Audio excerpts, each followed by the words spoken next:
Nazim Othman akhirnya bersuara. Di sebalik senyuman, seorang lelaki ada luka yang tidak terlihat. Nazim Othman, nama yang satu ketika dahulu sering dikaitkan dengan wajah kacak, lakonan memukau, dan kehidupan sempurna seorang selebriti lelaki idaman Malaya.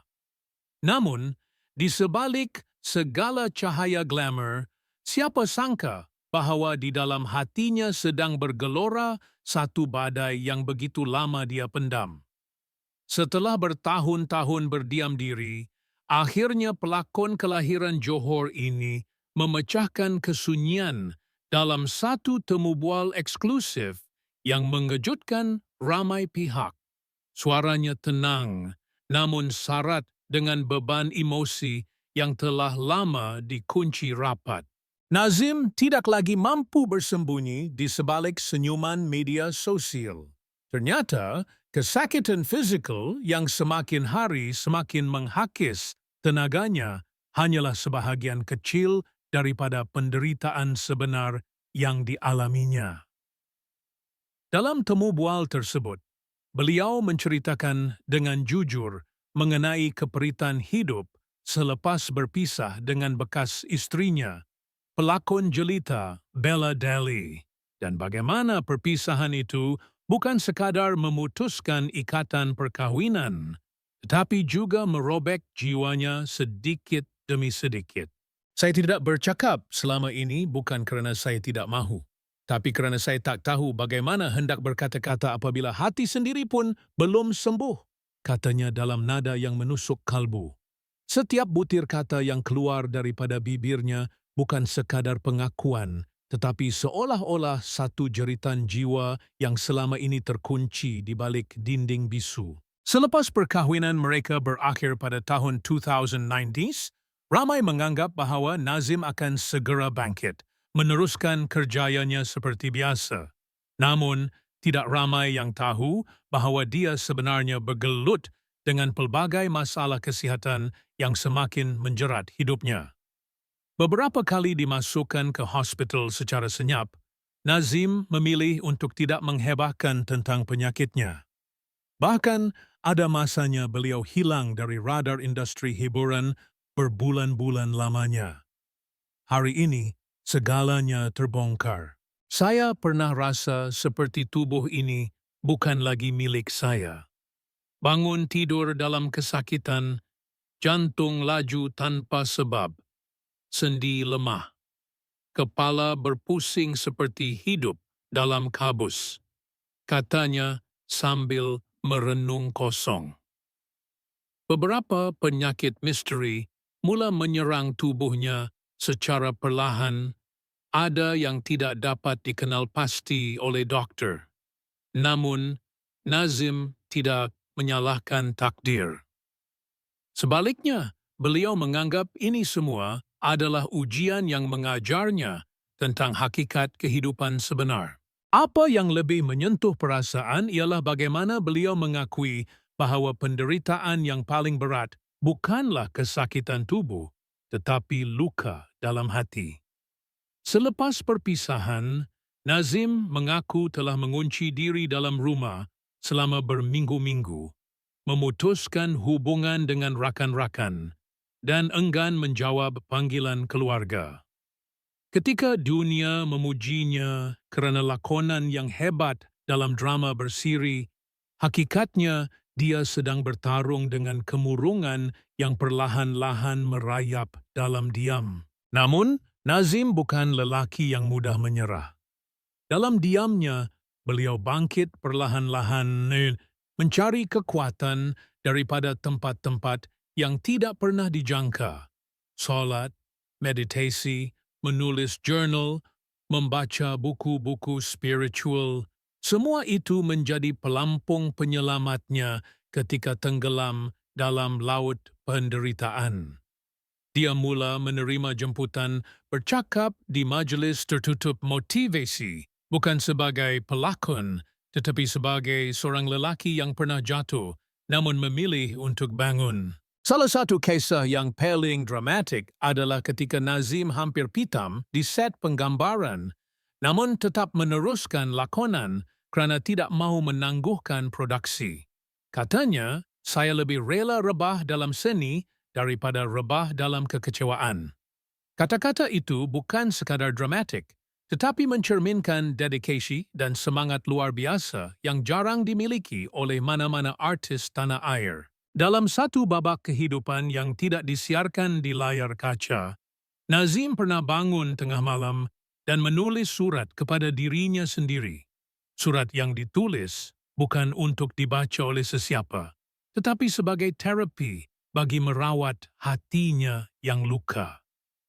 Nazim, walaupun kau rasa seperti dunia tidak lagi peduli, kau masih bernilai di sisi Tuhan. Luka ini akan menjadi kisah. Dan kisah ini akan jadi keketan, tulisnya. Kini, apabila beliau membuka mulut dan membenarkan khalayak menyelami sisi paling pribadi dalam hidupnya, reaksi peminat amat luar biasa. Ramai yang terkejut, tetapi lebih ramai lagi yang tersentuh. Siapa sangka lelaki yang selama ini kelihatan sempurna sebenarnya sedang bergelut dengan kekosongan yang tidak mampu diisi dengan kemewahan atau kemasyhuran. Lebih menyayat hati apabila Nazim berkongsi satu insiden di mana beliau terduduk sendirian di balkoni apartemennya, memandang ke langit malam, bertanya kepada Tuhan, adakah semua ini ujian? Atau aku sedang dihukum kerana cinta yang aku tak mampu pertahankan. Namun, daripada luka-luka itu jugalah muncul cahaya kecil yang kini perlahan-lahan menyinari jiwanya. Nazim mula menulis naskah sendiri, berdasarkan pengalaman hidup sebenar, tentang jatuh, tentang kehilangan, tentang sakit, dan tentang harapan. Beliau tidak mahu lagi sekadar menjadi pelakon kepada skrip orang lain, tetapi mahu menjadi pengarang kepada perjalanan jiwanya sendiri. Dan disinilah kita hari ini, berdiri di tebing satu kisah yang baru sahaja terbuka. Nazim Othman bukan lagi sekadar figura tampan di skrin TV, tetapi seorang lelaki yang telah melangkah keluar daripada bayang-bayang silam dan berdiri sebagai suara kepada semua yang pernah terluka, tetapi memilih untuk bertahan. Namun, persoalan sebenar masih belum terjawab sepenuhnya. Apakah kisah sebenar di sebalik penyakit yang menghantuinya? Dan adakah hati yang pernah hancur itu akan kembali mampu percaya kepada cinta? Kerana kadang-kadang, dalam diam seorang lelaki, tersembunyi 1000 jeritan yang tidak pernah didengari. Dalam suasana malam yang senyap, bilik tidurnya yang sederhana hanya diterangi lampu meja yang samar. Di sudut meja terdapat sebotol minyak wangi yang hampir habis. Satu-satunya hadiah ulang tahun terakhir yang diberikan Bella kepadanya sebelum semuanya berubah. Dia tidak lagi menyemburkannya, tetapi tidak juga mampu membuangnya. Seperti kenangan, ia tetap tersimpan, tidak berguna, tetapi juga tidak sanggup untuk dilupakan. Nazim perlahan-lahan menyarungkan seutas gelang tasbih ke pergelangan tangannya. Setiap kali jarinya menyentuh manik-manik kayu kecil itu, ada sesuatu dalam dirinya terasa lebih tenang, lebih terhubung. Ia bukan sekadar aksesori. Ia adalah simbol bagaimana dia perlahan-lahan belajar mencari kekuatan bukan di luar, tetapi di dalam. Tiada siapa tahu bahawa setiap pagi selepas subuh, dia akan meluangkan 10 minit untuk bernafas dalam-dalam, menutup mata, dan berbicara dengan hatinya sendiri. Kau masih hidup, dan itu sendiri adalah keajaiban. Bilik tidurnya kini lebih kosong. Tiada lagi tawa dua insan yang saling mengusik. Tiada lagi dua cawan kopi panas di meja sisi. Namun, di dinding masih tergantung sebuah lukisan kecil bertajuk Harapan, sebuah karya yang mereka beli bersama dari pameran seni tempatan. Anehnya, dia tidak pernah menurunkannya, kerana walaupun cinta telah pergi, harapan masih tinggal. Badan Nazim semakin susut. Dulu dia digelar simbol maskulin, dengan tubuh sasa dan wajah bersinar. Kini pipinya sedikit cengkung, dan tulang selangkanya lebih menonjol. Tetapi matanya, ya matanya, tetap bercahaya, seolah-olah ada sisa api dalam dirinya yang enggan padam. Itulah Nazim yang sebenar. Tidak lagi sempurna, tetapi jauh lebih manusiawi. Setiap kali dia keluar untuk membeli barang dapur, sesuatu yang sebelum ini sering dilakukan bersama Bella, dia akan berjalan perlahan, meneliti setiap lorong seolah-olah mencari sesuatu yang hilang. Dia tidak lagi memakai topi atau kacamata hitam untuk bersembunyi dari peminat.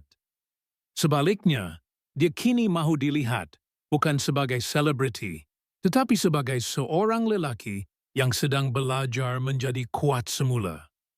Dan bila seseorang peminat datang mendekat untuk bertanya kabar, dia akan menyambut dengan senyuman ikhlas dan bertanya kembali, "Awak okey?" Nazim tidak lagi mengukur kejayaan melalui jumlah pengikut di Instagram atau tawaran watak utama. Sebaliknya, dia mula menulis. Dalam diam, dia menghasilkan skrip pertamanya bertajuk Pecah, kisah seorang lelaki yang kehilangan segalanya, tetapi perlahan-lahan menemui dirinya semula melalui hubungan yang ikhlas dengan orang asing. Tidak ramai yang tahu, skrip itu sebenarnya adalah refleksi hidupnya sendiri, disulami dengan unsur fiction yang samar. Di rumahnya, Nazim membela seekor kucing jalanan bernama Tumi. Kucing itu kurus dan pemalu, persis dirinya suatu ketika dahulu. Tetapi kini, Tumi menjadi penemannya, menyambutnya di depan pintu setiap malam, menatapnya dengan mata yang tidak menghakimi, hanya memahami. Kadangkala, dia bercakap dengan Tumi lebih daripada yang dia lakukan dengan manusia. "Orang tak faham kerana Tumi, tapi kau faham," katanya sambil membelai bulu si comel itu. Paling menyentuh hati adalah apabila Nazim menyimpan semua surat peminat yang pernah diterima sejak awal kerjayanya dalam sebuah kotak kayu yang sudah berhabuk. Pada malam-malam sepi, dia membukanya, membaca sepucuk demi sepucuk, seolah-olah mencari semula semangat dirinya yang pernah hilang. Ada satu surat daripada seorang peminat remaja yang menghidap leukemia yang benar-benar mengubah hidupnya. Surat itu berbunyi, "Abang Nazim, saya tahu abang ada banyak masalah, walaupun abang tak cerita. Tapi saya nak abang tahu, senyuman abang buat saya kuat. Kalau saya boleh lawan sakit ni, abang mesti boleh lawan juga. Kita sama-sama kuat, ya?" Nazim menangis malam itu. Dan keesokan harinya, dia membuat keputusan untuk kembali ke dunia seni. Bukan untuk kemasyhuran, tetapi untuk memberi inspirasi. Dia sadar setiap lakonannya mungkin menjadi sumber kekuatan buat mereka yang sedang berjuang dalam senyap. Kini, dalam setiap watak yang dibawakannya, ada lapisan yang lebih dalam. Emosi yang tulen, pengalaman yang sebenar, luka yang tak disembunyikan lagi. Dan penonton mula perasan. Mereka tidak lagi melihat Nazim sebagai pelakon biasa, tetapi sebagai manusia yang berani membuka hatinya meskipun ia masih berdarah. Di satu malam hening, dalam diary kulit coklatnya, dia menulis, "Mungkin aku bukan lagi lelaki yang dulu, Tapi aku sedang belajar mencintai semula bayang-bayangku sendiri. Mungkin aku sakit, mungkin aku sunyi, tapi aku masih di sini. Masih bernafas, masih percaya. Dan disitulah kekuatan sebenar Nazim Othman muncul. Bukan dalam ketampanan, bukan dalam glamour, tetapi dalam keberanian untuk menjadi rapuh di hadapan dunia. Dalam setiap nafas yang diambil dengan susah payah, dalam setiap senyuman yang disulam dengan air mata, dalam setiap langkah perlahan ke hadapan, walau kaki sudah lemah, ada satu message besar. Jangan pernah anggap diam itu kelemahan. Kadangkala, ia adalah jeritan paling kuat daripada hati yang sedang berperang. Dan dunia mula mendengar. Langit malam menggantung berat di atas apartemen Nazim Othman. Suara kipas berputar perlahan di siling seperti detik jam dalam bilik yang semakin dingin. Bukan kerana suhu, tetapi kerana sunyi. Ada sesuatu dalam suasana itu yang membuatkan jiwanya bergetar. Seolah-olah ada yang sedang menunggu untuk diluahkan, tetapi masih terkurung di balik diam dan rahsia yang belum sedia untuk dibuka. Sejak pendedahannya yang menggemparkan tentang keadaannya, para peminat, rakan media, bahkan orang dalam industri mula tertanya-tanya. Apakah penyakit sebenar yang sedang meragut perlahan tenaga seorang pelakon ikonik ini? Mengapa dia tiba-tiba muncul semula selepas bertahun-tahun menyepi? Dan mengapa dalam setiap ucapannya dia seakan-akan memberi petunjuk, namun tidak pernah menjelaskan sepenuhnya? Apakah benar sakit itu fizikal, atau ada sesuatu yang lebih dalam, lebih gelap, yang sedang membelenggu dirinya? Nazim tidak memberi jawaban. Dalam setiap temu bual, dia tersenyum tenang, memberikan potongan cerita yang seolah-olah disengajakan tergantung. Dia mengakui rasa sakit yang misteri itu, ya. Dia mengakui kehilangan cinta dan keruntuhan rumah tangganya, benar. Tapi ada sesuatu lagi. Sesuatu yang disimpan di lapisan terdalam yang tidak diucap walau sekali. Dan semakin dia diam tentangnya, semakin kuat gelembang keingintahuan dari luar. Peminat mula mencari petunjuk dalam setiap gambar yang dimuat naik. Ada yang mendakwa terlihat perubahan ketara pada jari-jarinya yang semakin kurus, ada yang meneka bahawa mata kirinya sering kelihatan sedikit redup. Malah, ada yang percaya bahawa penyakitnya bukan sekadar fizikal, tetapi berpunca daripada satu tekanan batin yang terlalu lama dikubur. Ada yang berteori bahawa ia berkait dengan satu rahsia lama, mungkin satu kejadian, satu insiden yang tidak pernah didedahkan kepada umum. Tetapi Nazim hanya tersenyum dan menjawab, belum masanya. Apa yang membuatkan segalanya lebih misteri ialah catatan harian beliau yang kadangkala dikongsikan di Instagram Story, 1-2 baris puisi atau renungan yang ditulis dengan nada penuh teka-teki. Ada yang tak boleh disembuhkan, hanya boleh dipeluk erat dalam gelap. Bila tubuh tidak lagi mampu menipu, barulah hati mula bersuara. Kebenaran tidak selalu menyembuhkan. Kadang ia mematahkan lebih dalam dari bohong. Ada tabit menjadi bahan diskusi hangat dalam kalangan peminat dan pengikut tegar. Mereka mula mencantumkan serpihan cerita, cuba membina naratif sendiri tentang apa sebenarnya yang sedang berlaku dalam hidup Nazim. Namun, semakin mereka mencari, semakin banyak persoalan timbul. Ada satu malam, ketika hujan lebat membasahi kota, Nazim memuat naik sekeping gambar lama. Dirinya bersama Bella di tepi pantai, senyum dalam diam, dengan caption, bukan semua kehilangan perlu difahami. Gambar, itu hanya bertahan 2 jam sebelum dipadam. Tetapi cukup untuk mencetuskan gelombang spekulasi baharu.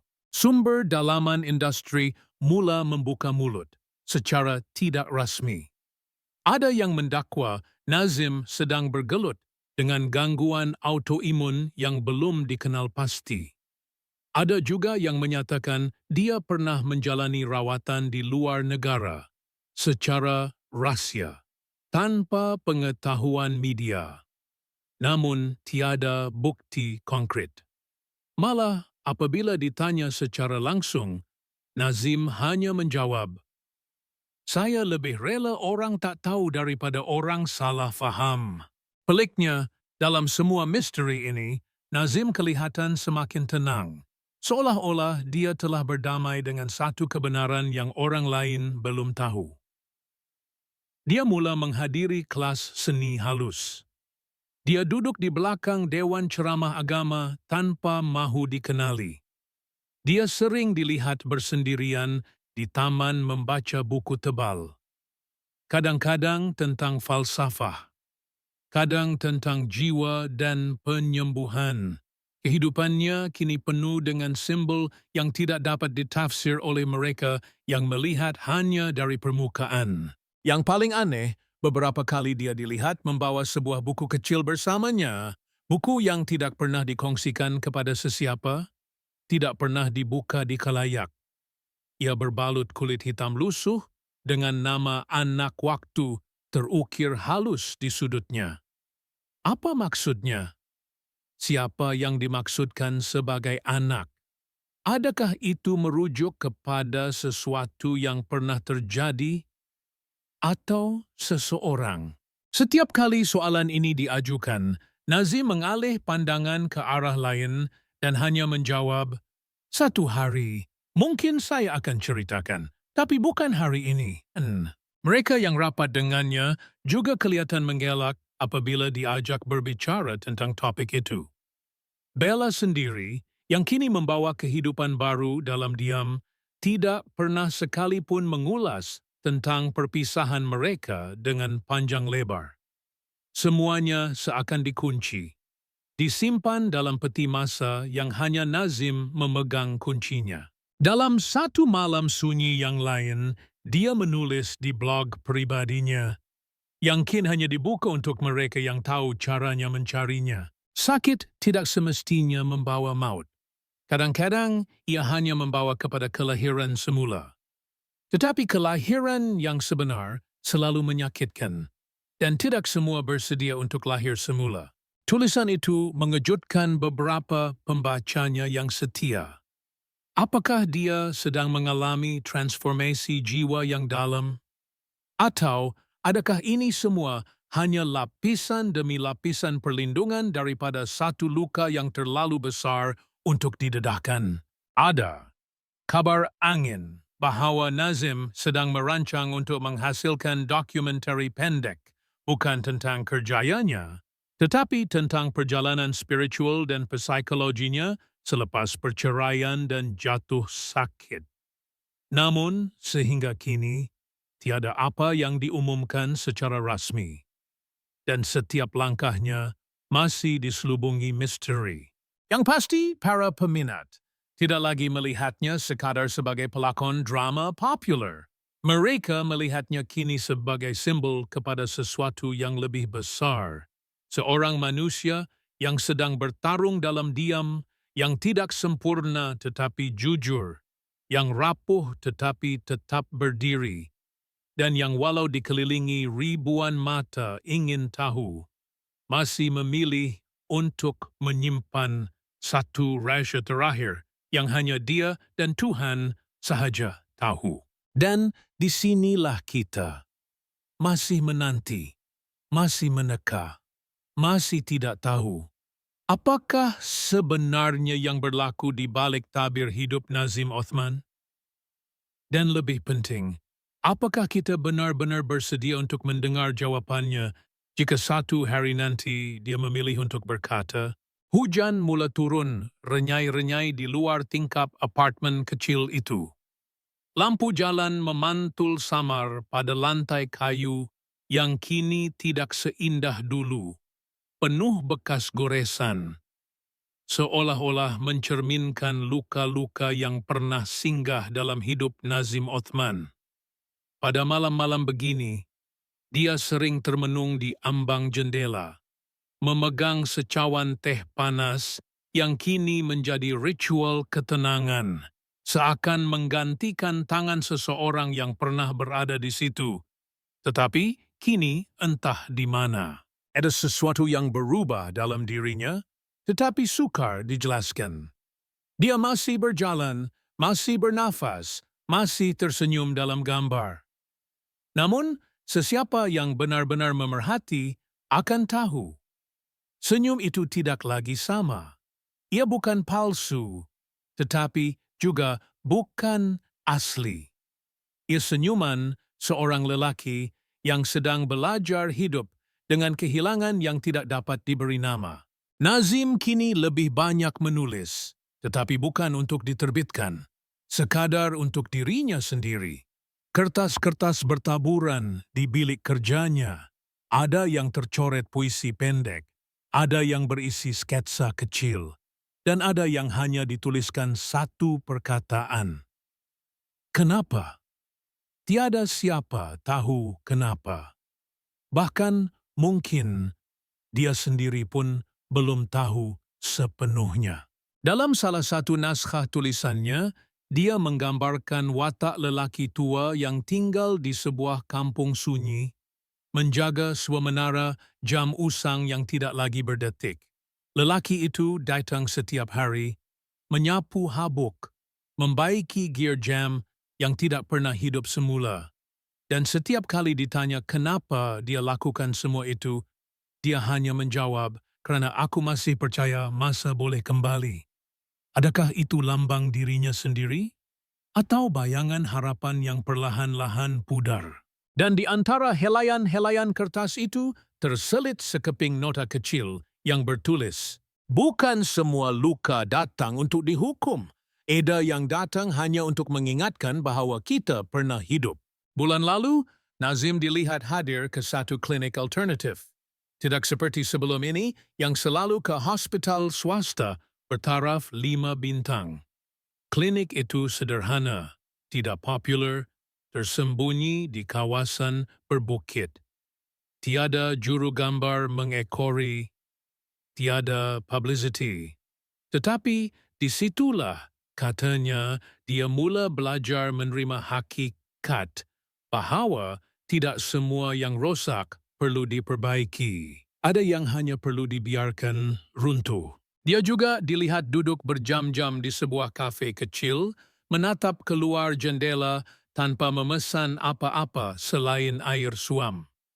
Di mejanya, sebuah buku kecil, bukan tentang lakonan, bukan tentang seni, tetapi tentang kesedaran roh dan penerimaan akan kematian yang tidak semestinya fizikal. Seorang pelanggan bertanya sama ada dia sedang menulis skrip baharu dan Nazim hanya menjawab perlahan, "Tidak tulis tentang akhir yang tidak berakhir." Apakah maksudnya? Tiada siapa tahu. Tapi dari sorotan matanya, seperti ada satu cerita yang terlalu berat untuk dilafazkan, terlalu halus untuk dijelaskan. Bahkan dalam setiap post media sosial yang dia tulis sejak kebelakangan ini, semuanya semakin simbolik, semakin penuh metafora, dan semakin jauh daripada figura selebriti yang pernah dikenali masyarakat. Seolah-olah dia perlahan-lahan menarik diri, bukan kerana lelah, tetapi kerana sedar bahawa bukan semua tempat mampu menjadi rumah untuk hati yang sedang mencari. Satu gambar terbaru di akaun Instagram miliknya membuat ramai peminat bertanya-tanya. Dia duduk di atas tanah berbatu, berlatarkan pohon kering, mata tertutup, dan caption hanya berbunyi, "Yang hilang tidak selalu perlu dicari. Kadang-kadang, ia sedang mencari kita." Adakah dia merujuk kepada cinta lama, diri yang pernah hilang, atau satu bentuk pengakhiran yang diam-diam dia redai. Nazim tidak memberi sebarang penjelasan. Dan seperti biasa, komen demi komen dibanjiri spekulasi, teori, dan pelbagai bentuk tafsiran. Tetapi dia tidak membalas satu pun. Seolah-olah dia mahu setiap orang menulis kisahnya sendiri tentang dirinya. Seolah-olah dengan tidak menjelaskan apa-apa, dia sebenarnya sedang menceritakan segala-galanya. Dan satu pagi, tanpa sebarang pengumuman, Nazim memadam semua gambar di akaunnya. Tinggal satu. Sekeping kertas kosong dengan satu garis halus melintang dan satu perkataan kecil di bawahnya. Antara apa dan apa? Antara hidup dan mati? Antara dahulu dan sekarang? Antara yang dicintai dan dilupakan? Tiada jawaban. Tetapi dari situ, sebuah kisah lain mula terbentuk. Kisah yang lebih senyap, lebih perlahan, namun lebih dalam. Kisah seorang lelaki yang mungkin sudah berhenti mengejar jawaban dan sebaliknya mula menerima bahawa tidak semua kisah perlu ditamatkan. Bahawa setengah bab memang dicipta untuk tergantung, untuk dibiarkan terbuka agar pembaca atau penonton dapat meletakkan penamatnya sendiri.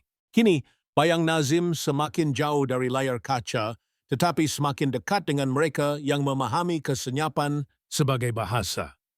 Dia tidak lagi berdiri di atas pentas dengan lampu sorot, tetapi duduk di sudut-sudut sunyi dunia, menjadi cermin kepada mereka yang juga sedang mencari makna hidup yang kabur, makna sakit yang tak dinamakan, makna cinta yang mungkin tidak pernah sepenuhnya pergi. Dan apabila malam datang lagi, hujan turun lagi, dan kipas siling berputar seperti waktu yang tak pernah berhenti, seseorang, entah siapa, akan bertanya dalam hati, apakah benar semuanya sudah berlalu? Atau ada sesuatu yang masih menunggu untuk diceritakan satu hari nanti, bila waktu sudah cukup diam?